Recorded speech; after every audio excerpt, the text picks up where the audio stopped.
Hello, everyone. Welcome back to Bruin Dash, the UCLA football show on Dash Sports TV. My name is Sam Connon, one of your hosts, and I am joined once again by the wonderful Jack Perez. Jack, how are you doing today?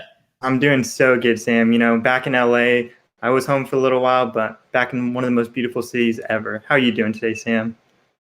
I'm doing pretty well. It's cooler than usual here in LA. It's nice, a little change of pace with the weather. But let's get into it. UCLA football has been back at practice for a little over a week now.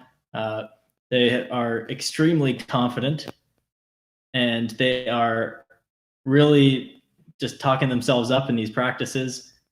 And then, wait, sorry. But also, COVID is still an issue. We saw what happened in the SEC last week. We don't know if that will or could happen in the Pac-12, but it's always a concern. So we'll be talking about that as well. And then we'll be wrapping things up with some game-by-game predictions for UCLA. I wrote a column for Sports Pac-12, who has a partnership with Dash Sports, about my thoughts, and we're going to get Jack's too. But kicking things off, UCLA football been doing press conferences for a little over a week now. The players have been very confident, speaking very highly of the team, which you can kind of expect. But given the 4 straight losing seasons, it is definitely a change of pace. So, Jack, what are your big takeaways from the confidence that these players have in the team? Right, Sam, you and I have been to almost all the press conferences so far. Chip Kelly's spoken a few times. They've had a lot of guys coming through, and everything's the same. We're confident our guys are going to be killers out there. They're going to attack. And it's great to have confidence. You don't want a team to come out and say, maybe this is a lost season. Maybe we should all opt out. COVID's going to hamper us with the lack of spring training, the lack of a real fall camp. But I don't see any real reason the Bruins should be this confident right now. Get a big win in Colorado, come follow it up with the win against Utah Friday night at home, then yeah, I understand it. 2-0 to start the season would be huge for them. But it would be nice to see the Bruins be a little bit more humble. Understand that you've lost a couple of your top guys. You lost Josh Kelly, who carried the offense a lot last year. You lost some big guys both on offense and defense. Devin Asiasi now playing for the Patriots. You got Chris Barnes at the Packers. These are big-time guys that the Bruins are trying to replace. And with the only 4 or 5 weeks of training camp before the start of the season, you might want to take a little step back, look at some history, and say, yes, we are confident this season should be good, but we have to understand that we have to prove it now. And while they're talking the talk, we need to see them walk the walk. Yeah, I think we all know that UCLA is not a favorite to win the Pac-12 or really the Pac-12 South. There are other competitors who are more highly regarded, and I think we all understand that even with UCLA's confidence. But at the same time, I like seeing this. It is a little different. I don't think they're just spewing garbage right now. They're not just using like filler or whatever. I think they honestly mean it. Because this team, you say Devin Asiasi, Darnay Holmes, they're gone. This is probably the most roster consistency UCLA has had year to year. Definitely in the Chip Kelly era, but even going back a little bit further, you had Rosen stick around from 16 to 17, but you lose Tack McKinley. From 17 to 18, you lose Rosen. You bring in Spate, and then Spate leaves, and you have DTR. But now there's consistency at quarterback, there's consistency at receiver, in the secondary, the defensive line. So there are changes in the offensive line, linebacker. I get it. You can't bring everyone back every year. But I feel like the core of this team is still pretty much intact. And I think that the chemistry has built over time over these last 3 years. The coaching staff has really installed what they want to. And the biggest issue of last year's team, the defense, is getting kind of a rude awakening. And I like to see that from Coach Brian Norwood and the different packages they're using. And everything we hear out of this team is that the defense is aggressive. They're hunting for the ball. They're playing up tight on the line of scrimmage in practice, which you love to see because last year, whether it was against Washington State or against Oklahoma, they're just sagging off so much on the sidelines and just giving up ridiculous 12-yard plays every single time. And you can't do that. So the fact that there is consistency on the roster, there are pointed and well thought out changes on the defensive side of the ball, and just overall maturity and growth. I think that maybe even if the team doesn't take a huge leap when it comes to record and winning, there is some reason to kind of believe that this team can do something new. And I just want to say, if you're watching live and you have some thoughts, if you agree, disagree, feel free to add something in the chat, ask us a question, leave your opinion. We're happy to talk about it. But Jack, what do you think about the changes this team has made, and do you think that's something that's kind of fueling that confidence? Right. It's not hard for this defense to get better. Last year was pretty rough. They are one of the first ones to admit that. But everyone has talked very highly of both the defensive aggression and Coach Norwood. Coach Norwood, coming over from Navy, they've said that he is a game changer. And they're really shifting the defense to more focus on his strengths, too. You know, they've talked about going to a lot more 4-2-5 this year, putting in some extra guys, extra defensive backs to trying to stop some of the air attacks from some of these good Pac-12 quarterbacks. I mean, you see like guys like Keenan Slovis, Jane Daniels, they're only going to get better this year.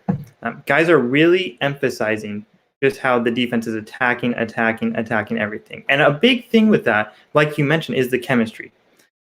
Every guy out there has smiled every single time we've done a press conference. I mean, we talked to the tight ends today. They were talking about how they were bonding over growing mustaches already. You know, talked to the wide receivers a few days ago. They were both super happy. They said the wide receiver group is great. Everyone is just complimenting everyone. And it's really good to see a bonded team, a team that has a lot of chemistry, a team that really looks like they're going to go out there and fight for each other. Now, will that matter in the result? That's to be seen. I'm not sure exactly how much chemistry can do for you as opposed to, you know, talent, as opposed to hard work on the practice field, but at least that is a huge positive for the Bruins. I don't know, Sam, is there anything else that I'm missing that you've really seen to stand out from these guys so far? Yeah, I mean, talking about the confidence, there have been some pretty bold claims, and you can see that as being cocky, or you can see it as being confident. And I think what Demetric Felton said last week, he said when he was asked if he ever considered either transferring when the Pac-12 said they weren't going to play, or declaring early for the draft and taking the season off. He said he wanted to have another year at UCLA to see what the team can put together, and that they're really close to going off and showing something to the world. So I really like that mentality, because it's not a confidence, like an arrogance, like a on top of the world, we're better than you, but it's a chip on your shoulder kind of thing, no pun intended. And I think that's something that can really fuel this team. It's something this team has been missing the last couple of years. They've kind of been overlooked and haven't really had a way to combat that. But this like underdog, feisty, work hard, chip on your shoulder mentality is something that can really fuel this team. And I'm glad to see they have that this year. Yeah, you talked about that cocky, not confidence. We should mention that Demetric Felton, within that same press conference, said that he was probably the fastest running back on the team, which is highly debatable. I'm pretty sure Kashmir Allen, the winner of the 100 meters in California during his track time during high school, has something to say about that. But it is really good to see them confident. You know, now if they carry this on through a couple losses, a rough road, they probably won't. But then you could start seeing it's more of a cocky if guys start playing for themselves a lot more. That's mostly what I'm worried about. Is we've seen a lot of confidence like this from the Bruins in previous years, you know, going into preseason when Chip Kelly first came in, when it was first DTR's team, the years before that, when Josh Rosen was getting healthy after a time when he was out, after they were 8-5 after a year kind of struggling through Josh Rosen, but they seemed to turn things around at some point. But then they always come in confident, always come in a little bit like, we're the big guys here, you know, we're still UCLA, we should be doing good things. And the last 2 years, especially, been beaten down in non-conference games has kind of tapered them off a little bit, kind of made them play less for each other and have a little bit less of that confidence. They should just maintain this confidence. If you get a big win in Colorado week 1, you've got to carry that throughout the season. It's a short season. Confidence is going to help a ton. Yeah, and the Josh Rosen thing, he was anointed as the savior of the program when he committed. He was just handed the starting job, and you won't find too many bigger Josh Rosen fans than me, but that's the kind of confidence that can come off as kind of arrogant, and I think that's turned a lot of fans and NFL teams off in the draft process, and that is something that kind of hurt him. You compare that to DTR, who came in, wasn't the starter freshman year, didn't have the hype that Rosen did, obviously. A lot of doubts from the fan base, and maybe even from the coaching staff, the fact that they picked Wilton Speight over him his freshman year. And now that he's kind of earned that trust and earned that confidence, and he's going into his third year now, second year as a starter, that kind of embodies the underdog, the scrappy kind of mentality. And when you compare it to maybe the overconfident era of Josh Rosen and Jim Mora. Yeah, but you talk about him earning that, and he did earn it. He battled his way through, especially that year Wilton Speight was. He battled through injuries. Last year, he battled through injuries and turnovers. The only problem with that is now he's the affirmed starter, and there's not really much competition behind him. There's a few good quarterbacks on this roster, but there's no one that is really prepped and next in line to take over for DTR right away. There's no one that's really challenging for that spot. So I don't think it should happen, but complacency could set in with this roster if too many spots are set. Everyone needs to be competing for their spots at every moment on this team. Yeah, we see it from top to bottom. Guys are confident individually, but mostly as a team. They believe in this team. I guess we'll see how that pays off week 1 against Colorado and then moving forward through the rest of the fall.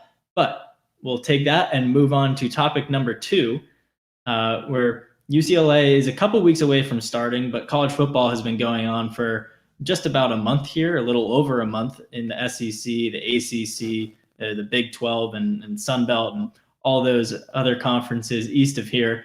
There have been some COVID concerns. Houston has had 4 games canceled to start the season. Just last week, the SEC, you had Florida LSU canceled. And you had Dan Mullen test positive. Nick Saban had some false positives and was on and off the field. And it definitely are some speed bumps that could apply to a Pac-12 season. So, Jack, how do you expect those to affect UCLA's season and the Pac-12 season as a whole when it does get started in a few weeks? Right. The good thing for UCLA is that most students, I'm not sure most students, but a lot of students have stayed away from campus. So guys that are living here in Westwood, whether it's in the dorms or the apartments, aren't as high of a risk as schools that have brought their students back, even in limited capacity. So that's a positive. Another positive per se is that Chip Kelly already got the coronavirus. Now, while that's not a good thing in itself, it means he's more than likely immune to that strain. Now, there's been concerns about people getting reinfected. What could happen there. There's been some cases, but it's not an overall majority. Most people that have gotten it already have been immune since then. So Chip Kelly should probably not be affected. And he's got guys that can take over for him. Justin Fry would be able to step in, take over the offense if Chip Kelly did have to step away.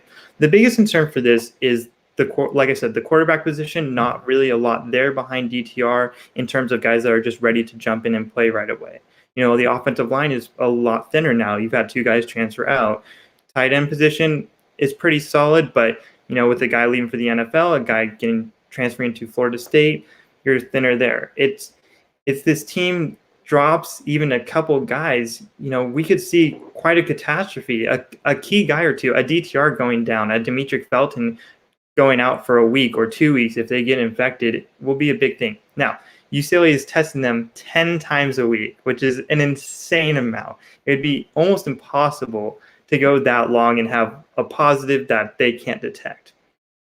But if this team suffers even a little bit with a thinner roster than it may seem, especially at the top, I think they'll be highly affected. What do you think, Sam? I would disagree on what you're saying about the thinness of the roster. I think depth is one of the assets that this team has. Even at quarterback, Dorian is definitely the starter. Like I said, he's earned it. He's kind of taken his licks these past 2 years.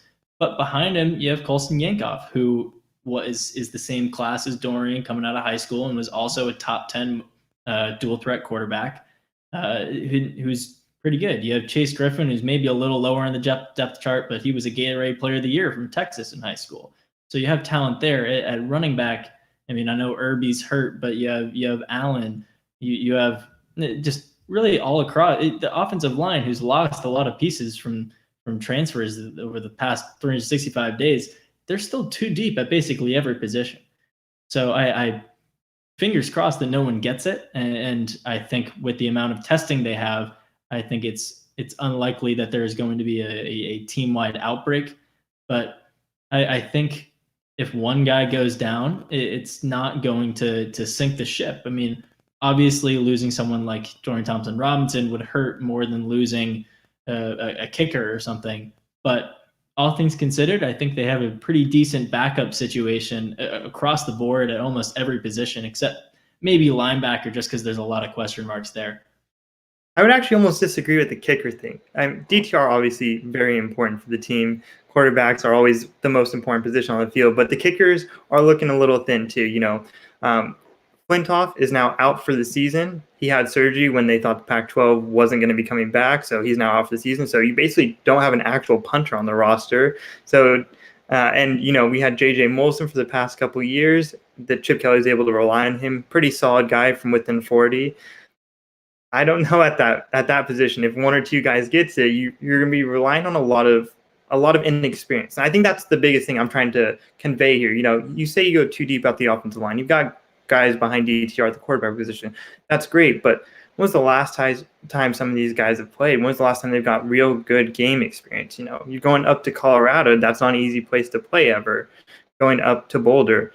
If someone is out all of a sudden 2 days before the game, you're not giving those guys the practice reps they need. Maybe they now have to quarantine too because of contact tracing. Now, I think this team, as good as they are, and maybe as deep as they are, as you say, I don't think they're ready for it because while the depth is there, the depth doesn't have experience. And the experience is going to be a huge factor in a 7-game season. Over 12 games, you're getting experience. Once you're 6 games in the season, that's huge. That's 6 more games to your arsenal. But 6 games into this season, you're already done with the regular season schedule, basically. You're getting into that championship week. There's just not enough game time and not enough practice reps for these guys to prepare for a season. Yeah, I totally understand that. But at the same time, everyone's kind of dealing with the same issues. So you can say the same thing about every team. And at the very least, UCLA has a lot more returning to its roster than almost any team in the Pac-12, save for maybe USC or Cal. But I just want to say that last Saturday they came out with their weekly numbers, UCLA Athletics, between all the fall sports teams, all the athletes who are on campus getting tested. So far, they've done 3,542 tests and had 16 positives. So that's less than 0.5%. There hasn't been a positive on the football team since generally late July. We don't have an exact date, but it's been months. So I really respect the way the team is handling this, and I have confidence that they're going to be handling it better than most teams throughout the season. And you can't really control everything. You can't predict everything. But if there's one school that I trust to keep this under control and put its athletes' health and safety first and give the team the best chance possible to get on the field and hit that minimum of 53 players that the Pac-12 announced today, I think it's going to be UCLA. I just really trust the process they have going on there, the testing they have as a school, as a conference. And I mean, there's one guy who's in contact tracing right now, Steve Mason. But other than that, they are at full strength, and I don't expect that to change anytime soon. And I'm going to lay a lot of praise on Martin Jarman here. He was your pick for the AD, you being from Boston College guy. He wasn't particularly my first choice when I was first hearing the candidates, but I've grown to love this dude, and he has done such a good job, not only with the football team, but with the entire athletics department. It's now been over 2 weeks since their last positive that they've reported. I get the weekly emails from them, and I was amazed. They did so many tests. So many tests. It's almost unimaginable how many tests that they're able to produce and test within a week. But 0 positives for 2 straight weeks. And Westwood is not an easy place to do that. We're in a lot of apartments. We're pretty close together. Sam and I live about half a block apart maybe, and there's probably 3 or 4 apartment complexes just within that walk. I mean, these guys, if you're not living on campus, it's pretty easy to run into people and to get infected, even one person. And then to do that not only with the UCLA football team, but the entire UCLA athletics community is so impressive. And my hat is off to Martin Jarman, because I did not think this would be possible for even 1 week at a time, and to go 2 weeks, amazing. And while this might not last for much longer, who knows, just a random chance someone gets infected, this has been brilliant from him, and he should get all this praise and all the credit. Yeah, I mean, when it comes to a pandemic and handling it, whether it's with college football or a country that really only as strong as your weakest link, and I think this goes back to the confidence that the team has. I think they're all on the same page. I think they're all completely bought into this system and this team, and they are not going. No player on this team wants to be the one to sink that ship, to cancel a game. No one wants to be the one to bring it into the facilities. No one wants to be the one to cause doubts for Chip Kelly or Martin Jarmond or Dorian or whoever. So I think they're all bought into the system. They're bought into the science, and I really appreciate that. And that's why I think that they're really going to be one of the better teams when it comes to riding this out. Yeah, and also all praise to Chip Kelly. I totally forgot, but he's not been like some of these other coaches who are demanding that fans be back in the stadium. And, it's easy to take shots at Dan Mullen right now after testing positive a couple of days after saying, I want 90,000 people in the swamp. Fill the swamp. Which is ridiculous. You should not have 90,000 fans anywhere right now, much less in a packed football stadium. But Chip Kelly's been really great about it. He's been great about it since the summer. Every time he's come out and spoken about it, he said, the number one priority is safety. And he's really backed that up with his actions. Yeah, so I guess we'll see how it ends up going. Still a couple of weeks. Fingers crossed there's no positive cases for UCLA or Colorado in that time. So we'll move on to our last topic of the day. This one goes along with a column that I wrote for Sports Pac-12. It went up earlier today online. You can find that online also at dashsports.tv, our website. But it was basically just going through UCLA's games. It's 6 or 7 game pool, and game by game to predict how they're going to end the season, where they're going to end up. I personally put them at 4-3, which may paint me a little bit more optimistic than most people. But I'll let you go for it, Jack, and tell me how you think it's going to go each week for UCLA and why. Ever since I met Sam freshman year, he has always had a much more positive outlook on every single UCLA season. We were in a linguistics 1 class, and I remember him telling me, we can easily go 7-5, 8-4 this season. I said, Sam, we're going to be lucky to break 4-8 this year. I thought we were maybe going to go 3-9 and 2-10. We had already lost a couple games, but I'm actually on the other side this year. I think we've got a pretty good schedule, and depending on how that seeded game works, I think it's a 5-2 season for UCLA Bruins. Which, yes, I see the shocked look on Sam's face. That is huge. Let me run you through this. Week 1, Colorado, you have to come out strong and get a win. This is a team that you beat by double digits last year. Obviously, you are traveling to Colorado, which is a little tough, but a Saturday game that you've been preparing for, they've got a new head coach, new quarterback. You have to win that game. Then week 2, at home against Utah, Friday night, I think they come out with a win there too. I think that is a big shock victory, especially on a short week, but they get Utah in the Rose Bowl. There won't be fans there. There might be friends and family there, but I think the lack of pressure on them, they're just going to feel like, hey, let's go out there, have fun, play, and they're going to get a win. Week 3 at Oregon, that's a loss. They're going to come off the high of the Utah win, and they're going to get beat by a better team, and that's okay. As long as you make it competitive, that is an okay loss. No one's expecting you to travel up to Eugene on a Friday and win a football game, especially against a stacked Oregon team. That's okay. But then it's week 4 against Arizona, where I think they will also suffer a lot. Week 4 at Arizona. No, sorry. Against Arizona at home, they will also suffer a loss. And that will be a demoralizing loss for the Bruins, unfortunately. They will probably come off that Oregon game beat up. They'll have an extra day to rest, but they'll come back home and just suffer a freak loss like they always seem to. They always seem to have one Pac-12 game that they should be competitive in, and they just can't win it out. But then they're going to roll with 3 straight wins at Arizona State, which hopefully I'm able to attend that game, against USC, a big rivalry win, because if there's one thing UCLA is good at doing, it's beating USC when they're not expected to. As a UCLA watcher since I was very young, I remember fondly some of those It's those wins in the mid 2000s where it seemed like USC was an unstoppable juggernaut, and then UCLA comes out with a fluke win. I think that happens again this year.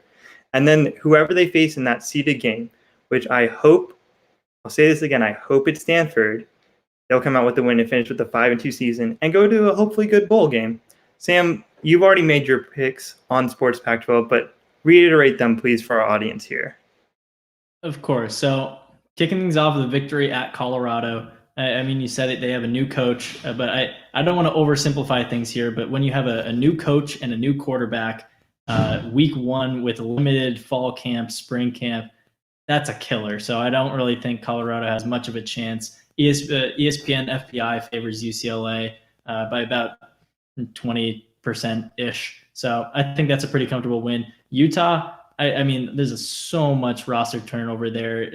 They lose Zach Moss, they lose Julian Blackmon, they lose Huntley. That's tough. But ever since I have been at UCLA, Utah has blown out the Bruins every single time, and I don't see that changing. Whittingham's a great coach, and I think Utah is just a better run program. So even if it is a Friday at home, I don't think UCLA can pull it out. And then Oregon the week after, like you said, heavy underdogs going up against the favorite in the Pac-12 on the road on a Friday. Don't think it's going to happen. But then Saturday, Arizona is the only other FPI favored game for UCLA. I think that's a pretty comfortable win. They should have beat them last year if it weren't for a missed field goal, some injuries, some key drops. And then add in the fact that that's at home, I think that's a win. Arizona State's the one for me that I think they can pull that out. Jaden Daniels is a good quarterback, and they do have some consistency there. But at the same time, I don't know if they're that much better than UCLA, or if they were last year. They were both 4-5 in the Pac-12. So everyone coming in saying Arizona State or should be ranked or should be the favorite in the Pac-12 South, I just don't buy into that hype. And Herm Edwards is a decent head coach, and I feel like that's what you can say about Chip Kelly at this point, is UCLA tenure too. So I think that's a winnable game, and I think they pull off that upset on the road. And USC is a more talented team. Keaton Slovis is really good. I think that's a loss too. But then the championship week, I'll give it to the Bruins because Chip Kelly said today it'll be based on seeding, but they'll shuffle things so they don't play the same North team twice. The only team in the North that UCLA can't beat is Oregon, and they aren't going to be playing them again. So I'll take UCLA against Washington State, Washington, Oregon State, Cal, Stanford. Take your pick. I'm taking UCLA. You really think that Arizona State's not that much better than us? Because I do think Arizona State is a better team than us. But I don't know if they are a better coach team or if they're going to just get trapped in that game. That'll be their trap game for them. I'm not predicting a UCLA will win because they're the better team. I'm predicting that's a UCLA upset. I think that it will be perceived as an upset because Arizona has a lot of hype, and having Herm Edwards as a big figure there is huge, and having Jaden Daniels as a maybe not Heisman contender this year, but maybe the year after, he has a lot of hype built up. They've produced a lot of flashy receivers, whether it's Brandon Ayuk or N'Keal Harry over the last couple of years. They're a flashy program, and people will be talking about them. But when it comes to game day, I think UCLA is going to show that they're on equal footing when it comes to talent and coaching, and I think it'll be a close game. I don't think Arizona State's horrible, but I'm picking UCLA to come out on top there. All right, last thing here, Sam. Every team can go to a bowl apparently this year, no matter the record. Do you think UCLA wins their bowl game? I'm saying yes. I will go no, because chances are they're not going to be playing a Pac-12 team in a bowl game, and basically every other conference, most other conferences will play double-digit games, and they're just going to be a lot more experienced and well-worn in the best of ways, and that can kind of work against UCLA's advantage. Yeah, I understand, but I think they will pull out the win there. All right, so that is just about it for this week's episode of Bruin Dash. Thank you again if you're watching live, or if you're watching later, make sure to check back in next week, Monday at 4 o'clock Pacific, to catch us live and add in your thoughts. Jack, thanks again for joining me. Always a pleasure, Sam. So glad to be back with you. Love it. So that last topic we were talking about, my column is up on sportspac12.com. You can follow them at sportspac12 on Twitter, and all of the articles that we write that go up there will also be linked on our site, dashsports.tv. And you can follow us at dashsportstv on Twitter. You can follow me on Twitter at Sam Connon, and you can follow Jack on Twitter at Jack C. Perez. Thank you so much for watching, everyone. Another couple of weeks till the season gets started, but we'll see how it goes. Thanks for tuning in.